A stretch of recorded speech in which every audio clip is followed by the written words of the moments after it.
невозможно узнать человека, невозможно его понять, потому что понимаем мы умом, а ум – это ограниченная субстанция, невозможная для понимания. Она может только навешивать ярлык. Вот это дерево, вот это вот куртка, это кепка. Все, больше ничего не может. Пониманию ум – это не его функция. Но мы можем чувствовать человека, мы можем ощущать события, которые происходят.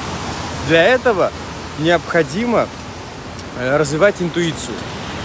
А вообще, если в общении с человеком, то можно просто, смотря на человека, как делаю это я, разграничить. Вот есть его реакции ума, которые происходят с ним постоянно, когда он говорит, что-то делает.